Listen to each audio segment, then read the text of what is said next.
So if you watched my previous video, you would know that it was about basically just a montage of my life. And this video is going to be about going more in depth into that and like giving you more description of the pictures, the videos, so you can have a full understanding of like the things I was actually going through in that time. Also, you would have a better understanding of the poem as well. So, enjoy. So, where do I even begin? The beginning, dummy. That makes sense. Life for me was pretty great up until the age of 10. After that, things got pretty crazy. Not so much crazy, but definitely dark. Just dark. From the ages of 11 to 16, I was in a major depression and nobody noticed. I was on sports teams, I was in clubs at school. Nobody noticed a thing. Mainly because I was always, either quiet and to myself or, I was like smiling because I was happy to be there. But every time I had to go home, I was just like, oh boy. And I, of course, developed some unhealthy coping mechanisms that eventually led me to being permanently disqualified from ever joining the military. Yeah.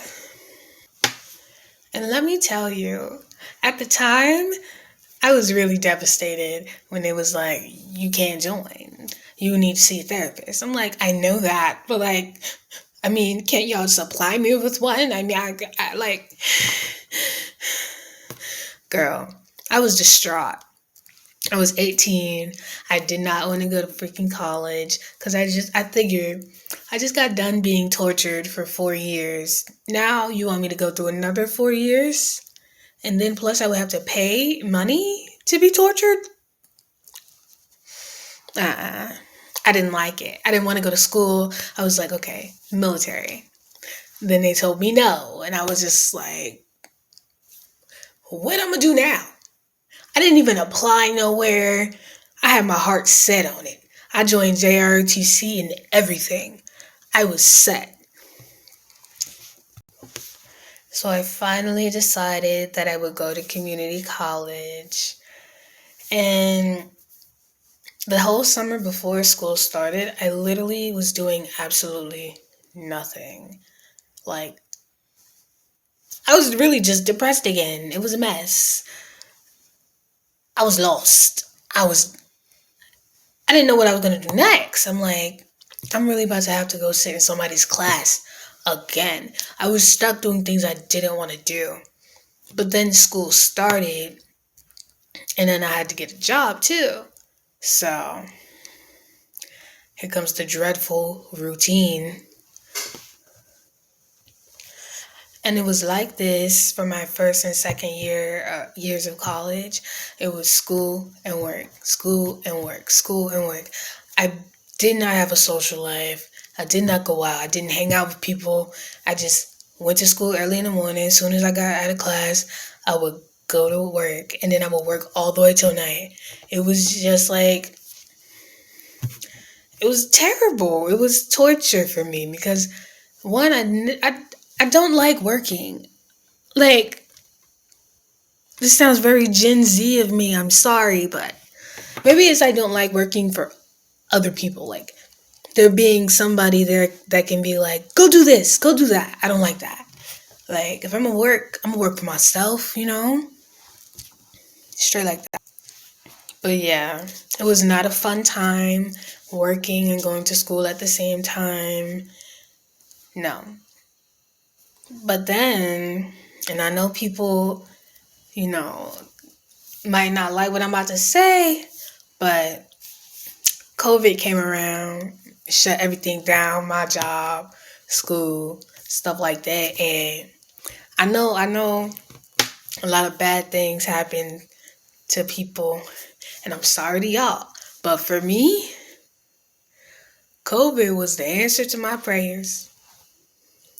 Let me tell you, I was getting free money, still am. I didn't have to go to school for a little bit.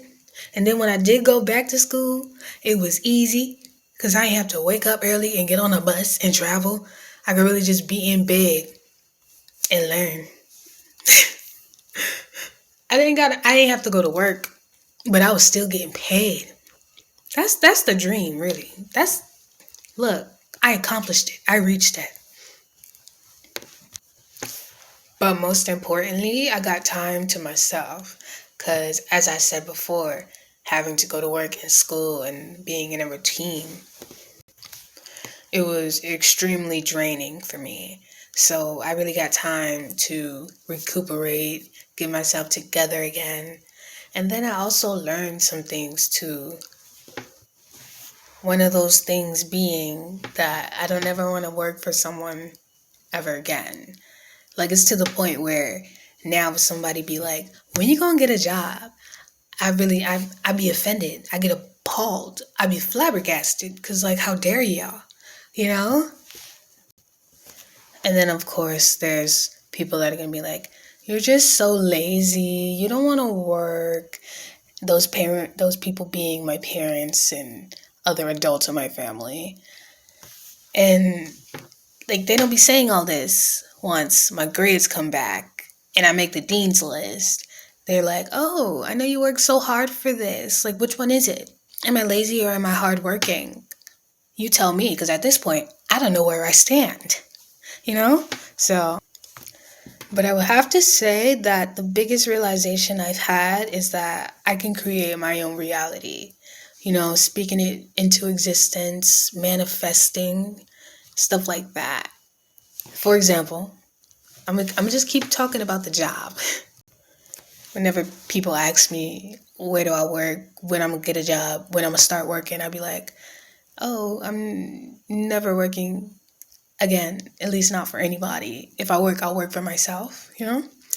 And, you know, to this day, it's been working. So, you know? And then right after that statement, I say that I live in abundance. That could be financially, spiritually, you know, whatever you choose. And all I can say is that I haven't had a care in the world or a worry in so long. So I think it's working. So I've talked about the past, talked about the present a little bit. Now for the future.